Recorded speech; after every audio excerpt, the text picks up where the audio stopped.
ഈ വർഷത്തെ SSLC result വന്നപ്പോൾ നമ്മളൊക്കെ സന്തോഷിച്ചില്ലേ? പക്ഷെ മലപ്പുറത്ത് നിന്നുള്ള ഒരു മോളുടെ റിസൾട്ട് കേട്ടപ്പോൾ വല്ലാതെ വേദനിച്ചു പോയി. മലപ്പുറം തോട്ടുപോയിലെ ബജ്ല എന്ന വിദ്യാർത്ഥിനിക്ക് 9ാം ക്ലാസ്സിൽ പഠിക്കുമ്പോഴാണ് ജീവിതത്തിലേക്ക് ക്യാൻസർ ബാധിക്കുന്നത്. കഠിനമായ വേദനകൾക്കിടയിലും അവൾ നമ്മുടെയൊക്കെ മക്കളെപ്പോലെ അവളും SSLC പരീക്ഷ എഴുതി റിസൾട്ടിനായി കാത്തിരുന്നു. കൂടെ ഉണ്ടായിരുന്ന ബന്ധുക്കളോടൊക്കെ എപ്പോഴും പറയുമായിരുന്നു, ഞാൻ ഒരിക്കലും തോൽക്കില്ല, എനിക്ക് ജസ്റ്റ് പാസ്സെങ്കിലും ഉണ്ടാകും. റിസൾട്ട് വരുമ്പോൾ നിങ്ങളെല്ലാവരും എൻ്റെ മാർക്കൊന്ന് ഫോണിൽ സ്റ്റാറ്റസൊക്കെ വെക്കണം കേട്ടോ. പക്ഷേ തൻ്റെ പ്രിയപ്പെട്ടവർ വെച്ച സ്റ്റാറ്റസുകൾ കാണാനോ സ്വന്തം റിസൾട്ട് എന്താണെന്നോ അറിയാനോ പോലും കാത്തു നിൽക്കാതെ ആ മോള് റബ്ബിലേക്ക് മടങ്ങി. റിസൾട്ട് വന്ന ദിവസം അവളുടെ ബന്ധു ഫേസ്ബുക്കിൽ എഴുതിയ വരികൾ ഇങ്ങനെയായിരുന്നു: നേരം വെളുക്കുവോളം വേദന കൊണ്ട് പുളഞ്ഞ ഒരിറക്ക് വെള്ളം പോലും തൊണ്ട തൊടാതെ ഞങ്ങളുടെ പൊന്നു ഒറ്റയ്ക്ക് എഴുതി തീർത്ത പരീക്ഷകളാണത്.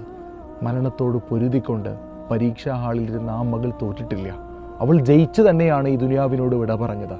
കാരണം 6 A+ ആയിരുന്നു അവൾ നേടിയത്.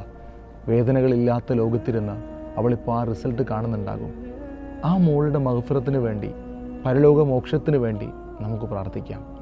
അള്ളാഹു അവൾക്ക് ജന്നത്തുൽ ഫിർദൗസ് നൽകി അനുഗ്രഹിക്കട്ടെ. ആമീൻ.